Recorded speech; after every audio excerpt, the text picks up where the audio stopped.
ಮೇಷರಾಶಿಯವರೇ, ಸ್ನೇಹಿತರೆ, ನೀವು ಈ ಸಂದೇಶವನ್ನು ಆಲಿಸುತ್ತಿದ್ದರೆ ಮುಂದಿನ ಕೆಲವು ನಿಮಿಷಗಳು ನಿಮ್ಮ ಬದುಕಿನ ಅತಿ ದೊಡ್ಡ ದಿಕ್ಸೂಚಿಯಾಗಬಹುದು. ಏಕೆಂದರೆ ಇವತ್ತು ಗ್ರಹಗಳು ಮತ್ತು ನವಗ್ರಹವಾಣಿ ಸೀರೀಸ್ ಮಾಧ್ಯಮದ ಮೂಲಕ ನಿಮಗೆ ತೋರಿಸುತ್ತಿರುವ ಮುನ್ಸೂಚನೆಗಳು ಅಷ್ಟು ಸಾಮಾನ್ಯದಲ್ಲ. ಮುಂಬರುವ ದಿನಗಳಲ್ಲಿ ನಿಮ್ಮ ಇಡೀ ಜೀವನದ ಅಧಿಕಾರ, ಗೌರವ ಮತ್ತು ಅಸ್ತಿತ್ವದ ಹಾದಿಯನ್ನೇ ಅದು ಬದಲು ಮಾಡುವ ಘಟನೆಗಳು ಸಂಭವಿಸಬಹುದು. ಮತ್ತು ಅತ್ಯಂತ ಆಘಾತಕಾರಿ, ನಿಮ್ಮ ವಿರುದ್ಧ ಕತ್ತಲಲ್ಲಿ ಸಂಚು ರೂಪಿಸುತ್ತಿದ್ದವರು, ನಿಮ್ಮ ನಾಯಕತ್ವ ಮತ್ತು ತೇಜಸ್ಸನ್ನು ನೋಡಿ ಹೊಟ್ಟೆಯುರಿದುಕೊಂಡವರು ಅಥವಾ ನಿಮ್ಮನ್ನು ಅಸಹಾಯಕ ಎಂದು ಕೀಳಾಗಿ ಅಂದಾಜು ಮಾಡುತ್ತಿದ್ದವರು ಈ ಸಮಯವನ್ನು ಎದುರಿಸಲಾರದೆ ಬೆದರಲಿದ್ದಾರೆ. ಇದರ ಮಧ್ಯೆ ನಿಮ್ಮ ಅಪ್ರತಿಮ ಸಾಹಸ, ಧೈರ್ಯ ಮತ್ತು ಹುಟ್ಟುಗುಣಗಳು ಫಲ ನೀಡುವ ಸೂಚನೆಗಳಿವೆ. ಆದರೆ ನೆನಪಿನಲ್ಲಿಡಿ, ಈ ಭಾಷಣದ ಮಧ್ಯದಲ್ಲಿ ನಾನು ಒಂದು ಸಿಂಹಾಸನದಷ್ಟು ಮೌಲ್ಯಯುತ ರಹಸ್ಯವನ್ನು ಹಂಚಿಕೊಳ್ಳುತ್ತೇನೆ.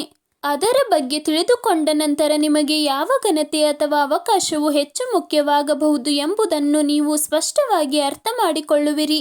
ಆದ್ದರಿಂದ ಈ ವಿಡಿಯೋವನ್ನು ಕೊನೆವರೆಗೂ ವೀಕ್ಷಿಸಲು ಮರೆಯದಿರಿ, ಏಕೆಂದರೆ ಒಂದು ಸಣ್ಣ ಪ್ರತಿಷ್ಠೆಯ ವಿವರವನ್ನು ಸಹ ನಿರ್ಲಕ್ಷಿಸುವುದು ನಿಮ್ಮ ಅದೃಷ್ಟದ ರಾಜಯೋಗಕ್ಕೆ ಹಾನಿಕರವಾಗಬಹುದು.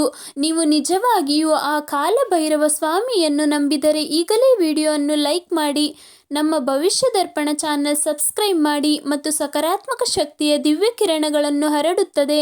ನೀವು ಕೆಲವು ಸಮಯದಿಂದ ಎದುರಿಸುತ್ತಿರುವ ತೀವ್ರ ಸ್ಪರ್ಧೆ, ಮಾನಹಾನಿ ಅಥವಾ ನಿಮ್ಮ ಕುರ್ಚಿಯನ್ನು ಕಸಿಯಲು ನಡೆಯುತ್ತಿರುವ ಒಳಸಂಚಿನ ಆಟಗಳು ಬದಲಾವಣೆಯ ಲಕ್ಷಣಗಳನ್ನು ತೋರುತ್ತಿವೆ. ಇಷ್ಟು ದಿನ ಯಾರು ನಿಮ್ಮನ್ನು ತುಳಿಯಬೇಕೆಂದು ಸಂಚು ರೂಪಿಸುತ್ತಿದ್ದರೋ ಅವರ ಎಲ್ಲ ತಂತ್ರಗಳು ಇನ್ಮುಂದೆ ಉಲ್ಟಾ ಆಗಲಿವೆ. ಸ್ಥಗಿತಗೊಂಡಿದ್ದ ಪದವಿ, ಪ್ರಮೋಷನ್ ಅಥವಾ ಆಸ್ತಿ, ಅಧಿಕಾರದ ವಿಷಯಗಳು ಇದ್ದಕ್ಕಿದ್ದಂತೆ ದೊಡ್ಡ ತಿರುವು ಪಡೆಯಬಹುದು. ನಿಮಗೆ ಒಬ್ಬ ಪ್ರತಿಷ್ಠಿತ ಸೂರ್ಯನಂತಹ ಅಥವಾ ಸಾಮಾಜಿಕ ಶುಭ ಸುದ್ದಿ ಬರುವ ಸಾಧ್ಯತೆ ಇದೆ. ಆದರೆ ವಿಶೇಷವಾಗಿ ಜಾಗರೂಕರಾಗಿರಿ. ನಿಮ್ಮ ಜಿದಾರ್ಯ ಮತ್ತು ನಿಷ್ಕಪಟತೆಯನ್ನು ದುರುಪಯೋಗಪಡಿಸಿಕೊಳ್ಳುವವರ ಬಗ್ಗೆ ಎಚ್ಚರವಿರಲಿ. ಪ್ರಮುಖ ನಿರ್ಧಾರಗಳನ್ನು ಕೇವಲ ಆತುರದ ಆತ್ಮವಿಶ್ವಾಸದ ಭಾರದಲ್ಲಿ ತೆಗೆದುಕೊಳ್ಳಬೇಡಿ. ನಿಮ್ಮ ಯಶಸ್ಸಿನ ರಹಸ್ಯಗಳನ್ನು ಮತ್ತು ಮುಂದಿನ ಯೋಜನೆಗಳನ್ನು ಎಲ್ಲರೊಂದಿಗೆ ಹಂಚಿಕೊಳ್ಳುವುದನ್ನು ತಪ್ಪಿಸಿ. ಯಾರನ್ನು ಯಾವಾಗ ನಂಬಬೇಕು ಮತ್ತು ಯಾರಿಂದ ದೂರವಿರಬೇಕು ಎನ್ನುವುದು ವಿವೇಚನೆ ಈ ಸಮಯದಲ್ಲಿ ಪ್ರತಿಯೊಬ್ಬ ಕುಂಭರಾಶಿಯವರಿಗೂ ಇರಬೇಕಾಗುತ್ತದೆ. ನಿಮ್ಮ ಸುತ್ತಮುತ್ತಲಿರುವ ಜನರ ಅಸಲಿ ಬಣ್ಣ ಹೊರಬೀಳುವ ಈ ಘಟ್ಟದಲ್ಲಿ ನೀವು ತೋರುವ ಜಾಣ್ಮೆ ನಿಮ್ಮ ಮುಂದಿನ ಇಡೀ ಯಶಸ್ಸಿನ ಹಾದಿಯನ್ನು ನಿರ್ಧಾರ ಮಾಡುತ್ತದೆ. ನೀವು ಕಳೆದ ಕೆಲವು ದಿನಗಳಿಂದ ಯಾರಾದರೂ ನಿಮ್ಮ ಸ್ಥಾನವನ್ನು ಕಿತ್ತುಕೊಳ್ಳಲು, ನಿಮ್ಮ ಶ್ರೇಯಸ್ಸನ್ನು ತಮ್ಮದೆಂದು ಬಿಂಬಿಸಿಕೊಳ್ಳಲು ಅಥವಾ ನಿಮ್ಮ ಹೆಸರಿಗೆ ಕಳಂಕ ತರಲು ಸತತ ಪ್ರಯತ್ನಿಸುತ್ತಿದ್ದಾರೆ ಎಂದು ಭಾವಿಸುತ್ತಿದ್ದರೆ, ನಿಮ್ಮ ಉದಾರತೆಯನ್ನು ದುರ್ಬಲತೆ ಎಂದು ತಿಳಿದು ಸುಲಭವಾಗಿ ನಿಯಂತ್ರಿಸಬಹುದೆಂದು ಶತ್ರುಗಳು ತಿಳಿದಿದ್ದರೆ, ಈ ಕೋಪ ಮತ್ತು ಅವಮಾನ ಇಂದು ನಿಮ್ಮ ಎದೆಯಲ್ಲಿ ಜ್ವಾಲಾಮುಖಿಯಂತೆ ಪ್ರತಿಧ್ವನಿಸಬಹುದು. ಆದರೆ ಈ ಅವಧಿಗೆ ಸಂಬಂಧಿಸಿದ ಚಿಹ್ನೆಗಳು ಒಂದೇ ವಾಕ್ಯದಲ್ಲಿ ವಿವರಿಸಬಹುದಾದಷ್ಟು ಸರಳವಾಗಿಲ್ಲದ ಕಾರಣ ನಾನು ಈಗ ದೊಡ್ಡ ರಹಸ್ಯವನ್ನು ಬಹಿರಂಗಪಡಿಸುವುದಿಲ್ಲ. ಅದಕ್ಕೂ ಮೊದಲು ನಿಮ್ಮ ಸ್ವಂತ ಜೀವನಕ್ಕೆ ಸಂಬಂಧಿಸಿರಬಹುದಾದ 3 ಘಟನೆಗಳನ್ನು ನೀವು ಅರ್ಥ ಮಾಡಿಕೊಳ್ಳಬೇಕು. ಮೊದಲನೆಯದು ನಿಮ್ಮ ಆತ್ಮಗೌರವ ಮತ್ತು ಸಾಮಾಜಿಕ ಪ್ರತಿಷ್ಠೆಗೆ ಸಂಬಂಧಿಸಿದೆ. ಎರಡನೆಯದು ನಿಮ್ಮನ್ನು ಆತ್ಮವಿಶ್ವಾಸಕ್ಕೆ ತೆಗೆದುಕೊಂಡು ನಿಮ್ಮ ಜಿದಾರ್ಯವನ್ನು ಬಂಡವಾಳವಾಗಿಸಿಕೊಂಡು ಕೊನೆಗೆ ನಿಮ್ಮ ಕಾಲ ಕೆಳಗಿನಿಂದಲೇ ಮಣ್ಣು ಕೀಳಲು ಪ್ರಯತ್ನಿಸಿದ ಆಪ್ತ ವ್ಯಕ್ತಿಗೆ ಸಂಬಂಧಿಸಿದೆ. ಮೂರನೆಯದು ನಿಮ್ಮ ವ್ಯಕ್ತಿ ಅಧಿಕಾರ ಮತ್ತು ಸಾರ್ವಜನಿಕ ಜೀವನದ ಹಾದಿಯನ್ನು ಸಂಪೂರ್ಣವಾಗಿ ಮೇಲೆತ್ತುವಂಥದ್ದು. ನಿಮ್ಮ ಅದ್ವಿತೀಯ ಪರಿಶ್ರಮ ಮತ್ತು ನಾಯಕತ್ವವು ಅದು ನಿರೀಕ್ಷಿಸಿದ ಫಲ ಮತ್ತು ಸಾರ್ವಜನಿಕ ಮೆಚ್ಚುಗೆಯನ್ನು ನೀಡಿಲ್ಲ ಎಂದು ನೀವು ಗಮನಿಸಿರಬಹುದು. ಕೆಲವೊಮ್ಮೆ ಎಲ್ಲವೂ ನಿಮ್ಮ ಕೈಯೊಳಗೆ ಇದೆ ಎಂದು ತೋರುತ್ತದೆ, ಆದರೆ ಕೊನೆಯ ಕ್ಷಣದಲ್ಲಿ ಒಂದು ಸಣ್ಣ ರಾಜಕೀಯ ಆಟ ಅಥವಾ ಬೆನ್ನ ಮಾತು ನಿಮ್ಮ ಎಲ್ಲ ಶ್ರಮವನ್ನು ಹಾಳು ಮಾಡಿದೆ. ಅದು ಕೇವಲ ದುರಾದೃಷ್ಟವಲ್ಲ, ನಿಮ್ಮ ರಾಜಯೋಗವನ್ನು ಪರೀಕ್ಷಿಸುವ ಅವರ ತಾಳ್ಮೆ ಮತ್ತು ರಾಜನೀತಿಯನ್ನು ಅಳೆಯುವ ಸಮಯವಿದು. ಜಗತ್ತಿನ ಕಣ್ಣಿಗೆ ನೀವು ಎಷ್ಟೇ ಕಠಿಣವಾಗಿ ಕಂಡರೂ ನಿಮ್ಮ ಆಂತರ್ಯದಲ್ಲಿರುವ ಸೌಮ್ಯತೆ ನಿಮ್ಮ ದೌರ್ಬಲ್ಯ ಎಂದು ಭಾವಿಸುವ ಭ್ರಮೆಯಲ್ಲಿ ನಿಮ್ಮ ವಿರೋಧಿಗಳಿದ್ದಾರೆ. ಜನರು ಹೊರನೋಟಕ್ಕೆ ತೇಜಸ್ವಿ ಆತ್ಮವಿಶ್ವಾಸಿಗಳಾಗಿ ಕಂಡರೂ ಅವರ ಹೃದಯವು ಅಪಾರ ಆತ್ಮವಿಶ್ವಾಸ ಮತ್ತು ಉದಾರತೆಯಿಂದ ಕೂಡಿರುತ್ತದೆ. ಅವರು ತಮ್ಮ ಮೇಲೆ ಆಕ್ರಮಣ ಮಾಡಿದಾಗ ಸಿಂಹದಂತೆ ಗರ್ಜಿಸುತ್ತಾರೆ, ಆದರೆ ಹಂತದವರಿಂದ ಮೋಸವಾದಾಗ ಮೌನವಾಗಿ ನೋವನ್ನು ಸಹಿಸುತ್ತಾರೆ. ಸೂರ್ಯನ ಮೋಡಗಳು ಎಂದಿಗೂ ಕಡಿಮೆಯಾಗುವುದಿಲ್ಲ ಎಂಬುದು ಸನಾತನ ಸತ್ಯ. ಈಗ ಇನ್ನೊಂದು ಚಿಹ್ನೆಯನ್ನು ಪರಿಗಣಿಸಿ. ಕಳೆದ ಕೆಲವು ದಿನಗಳಲ್ಲಿ ನಿಮಗೆ ನಿಮ್ಮ ಹಿಂದಿನ ಯಶಸ್ಸಿನ ಕ್ಷಣಗಳು, ಪ್ರಶಸ್ತಿ, ಪುರಸ್ಕಾರಗಳ ನೆನಪು ಅಥವಾ ನೀವು ಮರೆತು ಹೋದ ಒಂದು ಹಳೆಯ ಹಂತದ ಸ್ಪರ್ಧೆಯ ವಿಜಯದ ಚಿತ್ರಣ ಪದೇ ಪದೇ ಕಣ್ಣು ಮುಂದೆ ಬರುತ್ತಿದ್ದರೆ ಈ ಚಿಹ್ನೆಗಳನ್ನು ಸಂಪೂರ್ಣವಾಗಿ ನಿರ್ಲಕ್ಷಿಸಬೇಡಿ. ಹಿಂದಿನ ವಿಜಯೋತ್ಸವಗಳು ಕೇವಲ ಸ್ಮರಣೆಗಳಲ್ಲ, ಅವು ಮುಂದಿನ ಮಹಾಯುದ್ಧಕ್ಕೆ ಸ್ಫೂರ್ತಿಯ ಚಿಲುಮೆಗಳಾಗಿರುತ್ತವೆ. ಕೆಲವೊಮ್ಮೆ ಹಳೆಯ ಗೆಲುವಿನ ರುಚಿಯು ಹೊಸ ಹೋರಾಟಕ್ಕೆ ಶಕ್ತಿ ತುಂಬುತ್ತವೆ ಮತ್ತು ಇಲ್ಲಿಯೇ ಮೊದಲ ರಹಸ್ಯವು ಬಹಿರಂಗಗೊಳ್ಳುತ್ತದೆ. ನಿಮ್ಮ ಆತ್ಮವಿಶ್ವಾಸವನ್ನು, ನಿಜವಾದ ಸಾಮರ್ಥ್ಯವನ್ನು ಕಣ್ಣಾರೆ ಕಾಣಲಿದ್ದಾರೆ. ಯಾರೋ ನಿಮ್ಮ ಸ್ಥಾನಮಾನದ ಬಗ್ಗೆ ಅತಿಯಾಗಿ ಹೊಗಳುತ್ತಿದ್ದಾರೆ, ಯಾರೋ ನಿಮ್ಮ ನಿರ್ಧಾರಗಳನ್ನು ರಹಸ್ಯವಾಗಿ ಟೀಕಿಸುತ್ತಿದ್ದಾರೆ ಮತ್ತು ಯಾರೋ ನಿಮ್ಮ ಮುಂದಿನ ಪ್ರಮೋಷನ್ ಸುದ್ದಿಗಳನ್ನು ಕದ್ದು ಕೇಳಲು ಪ್ರಯತ್ನಿಸುತ್ತಿದ್ದಾರೆ. ಈಗ ಒಂದು ಸಣ್ಣ ರಹಸ್ಯ ಬಹಿರಂಗವಾಗಲಿದೆ. ಇಲ್ಲಿವರೆಗೆ ನಿಮ್ಮ ವಿರುದ್ಧ ನಡೆದ ಸಂಚಿನ ಸತ್ಯ ಅಥವಾ ನಿಮ್ಮನ್ನು ಹಿಂದಕ್ಕೆ ಎಳೆಯುತ್ತಿದ್ದ ಗುಪ್ತ ಶತ್ರುವಿನ ಮುಖವು ನಿಮ್ಮ ಮುಂದೆ ಬಯಲಾಗಲಿದೆ.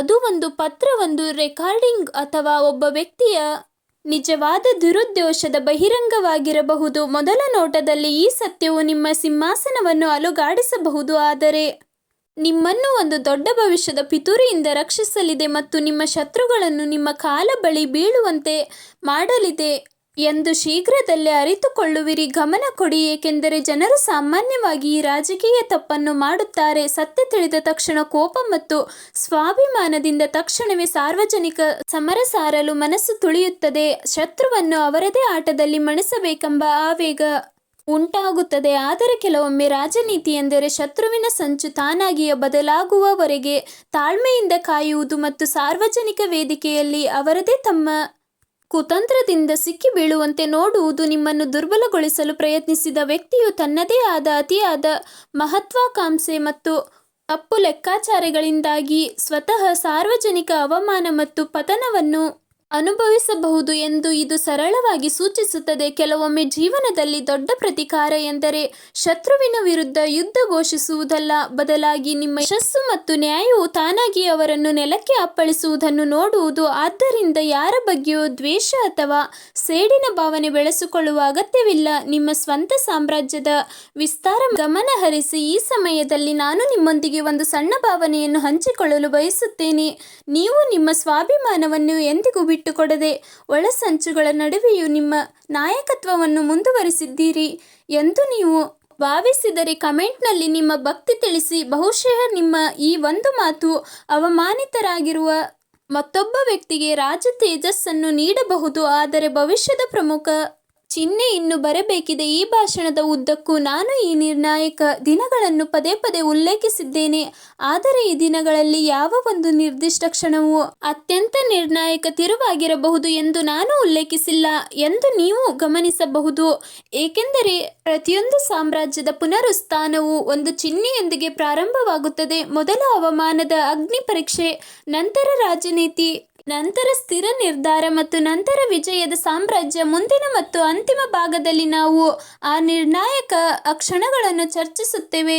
ಯಾವ ಒಂದು ಅಹಂಕಾರದ ಪ್ರದರ್ಶನ ಅಥವಾ ಅತಿಯಾದ ಆತ್ಮವಿಶ್ವಾಸ ನಿಮ್ಮ ಮುಂಬರುವ ವಿಜಯದ ಸುದ್ದಿಯನ್ನು ತಾತ್ಕಾಲಿಕವಾಗಿ ತಡೆಯಬಹುದು ಮತ್ತು ಯಾವ ಸರಿಯಾದ ಮೌನ ಮತ್ತು ಶತ್ರುವಿನ ಮೇಲಿನ ಕರುಣೆಯು ಹೊಸ ಅಧಿಕಾರ ಮತ್ತು ಗೌರವಕ್ಕೆ ಬಾಗಿಲು ತೆರೆಯಬಹುದು ಎಂಬುದನ್ನು ಸಹ ನೀವು ಅರ್ಥ ಮಾಡಿಕೊಳ್ಳುವಿರಿ. ಕೊನೆಯಲ್ಲಿ ಹೊರಹೊಮ್ಮುವ ಸಂದೇಶ ಕೇವಲ ಭವಿಷ್ಯವಾಣಿಯಲ್ಲ, ಅದು ನಿಮ್ಮ ಸ್ವಂತ ನಾಯಕತ್ವದ ಗುಣಮಟ್ಟದ ಪ್ರತಿಬಿಂಬವಾಗಿದೆ. ನೆನಪಿಡಿ, ನಿಮ್ಮೊಳಗಿನ ತೇಜಸ್ಸು ಮತ್ತು ಅಚಲ ಆತ್ಮವಿಶ್ವಾಸವೇ ನಿಮ್ಮ ನಿಜವಾದ ಅಸ್ತಿತ್ವ. ಹೊರಗಿನವರು ನಿಮ್ಮ ಮೇಲೆ ಮಣ್ಣು ಎರಚಲು ಪ್ರಯತ್ನಿಸಬಹುದು, ಆದರೆ ಧೀರನು ಕೆಸರಿನಲ್ಲಿದ್ದರೂ ತನ್ನ ಘನತೆಯನ್ನು ಕಳೆದುಕೊಳ್ಳುವುದಿಲ್ಲ. ಈ ದಿನಗಳಲ್ಲಿ ಒಂದು ಚಿಕ್ಕ ಘಟನೆ ನಡೆಯಬಹುದು, ಅದು ನಿಮ್ಮ ಸ್ವಾಭಿಮಾನವನ್ನು ಮತ್ತೆ ಎಚ್ಚರಿಸುತ್ತದೆ. ಅದು ಶತ್ರುವಿನಿಂದ ಅನಿರೀಕ್ಷಿತ ಶರಣಾಗತಿಯಾಗಿರಬಹುದು, ನಿಮ್ಮ ಹಳೆಯ ಯಶಸ್ಸಿನ ಸಾರ್ವಜನಿಕ ಸ್ಮರಣೆಯಾಗಿರಬಹುದು, ಅಥವಾ ನಿಮ್ಮ ನಾಯಕತ್ವವನ್ನು ಬೇರೆಯವರು ಅನುಸರಿಸುವಂತಹ ಒಂದು ಸ್ಫೂರ್ತಿದಾಯಕ ಕ್ಷಣವಾಗಿರಬಹುದು. ಆದರೆ ಇಲ್ಲಿ ನಿಮ್ಮ ಪಾತ್ರ ಮುಖ್ಯ. ನೀವು ಕೋಪ ಅಥವಾ ಸೇಡಿನಿಂದ ಪ್ರತಿಕ್ರಿಯಿಸಿ ಅಥವಾ ನಿಮ್ಮ ವಿಜಯವನ್ನು ಶತ್ರುಗಳ ಮೊಗಕ್ಕೆ ಅಪ್ಪಳಿಸುವಂತೆ ಪ್ರದರ್ಶಿಸಿದರೆ ಅದೃಷ್ಟದ ಸೂರ್ಯನು ಮೋಡದ ಹಿಂದೆ ಸರಿಯಬಹುದು.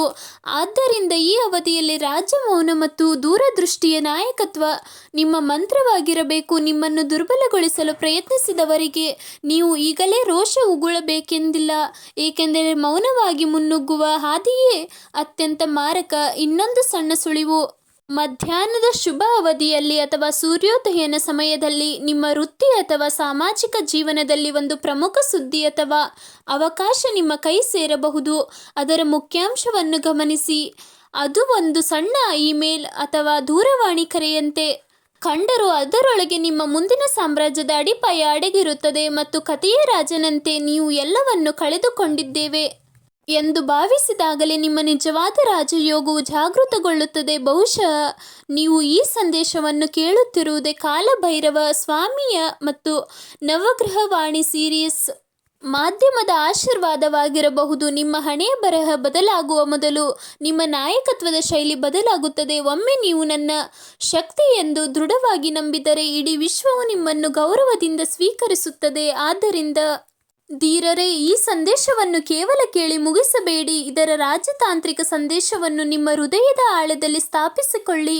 ನಿಮ್ಮ ಸ್ಥಾನವನ್ನು ಕಿತ್ತುಕೊಳ್ಳಲು ಪ್ರಯತ್ನಿಸುವವರು ಸಹ ಒಂದು ದಿನ ನಿಮ್ಮ ಸಾಮರ್ಥ್ಯದ ಮುಂದೆ ಮಂಡಿಯೂರುತ್ತಾರೆ. ಕೆಲವೊಮ್ಮೆ ಯಶಸ್ಸು ಅಧಿಕಾರದ ಆಕಾರದಲ್ಲಿ ಬರುತ್ತದೆ, ಆದರೆ ನಾವು ಅದರ ಮೇಲೆ ವಿನಯದಿಂದ ಕುಳಿತುಕೊಳ್ಳಬೇಕು. ಈ ದಿನಗಳು ಒಂದು ರಾಜನೀತಿಯ ಪರೀಕ್ಷೆಯಾಗಿರಬಹುದು ಅಥವಾ ಒಂದು ಸಾಮ್ರಾಜ್ಯದ ವರದಾನವಾಗಿರಬಹುದು. ನಿಮ್ಮ ಸಮಯ, ನಿಮ್ಮ ದೂರದೃಷ್ಟಿ ಮತ್ತು ಮುಂದಿನ ದಿನಗಳಲ್ಲಿ ನೀವು ತಾಳುವ ನಾಯಕತ್ವದ ಸಮತೋಲನ ಇದನ್ನು ನಿರ್ಧರಿಸುತ್ತದೆ. ಬಹುಶಃ ನೀವು ಮುಂದಿನ ಬಾರಿ ಹಿಂತಿರುಗಿ ನೋಡಿದಾಗ ಶತ್ರುವನ್ನು ನಾಶ ಮಾಡುವ ಬದಲು ನಿಮ್ಮ ಸ್ವಂತ ತೇಜಸ್ಸನ್ನು ವೃದ್ಧಿಗೊಳಿಸಲು ಆಯ್ಕೆ ಮಾಡಿದ ದಿನದಿಂದ ನಿಮ್ಮ ಜೀವನದಲ್ಲಿ ನಿಜವಾದ ಯಶಸ್ಸು ಪ್ರಾರಂಭವಾಯಿತು ಎಂದು ಅರಿತುಕೊಳ್ಳುತ್ತೀರಿ. ಮತ್ತು ಬಹುಶಃ ಇದೇ ಈ ಸಂಪೂರ್ಣ ಪ್ರಯಾಣದ ಅತ್ಯಂತ ಭವ್ಯವಾದ ರಹಸ್ಯವಾಗಿರಬಹುದು.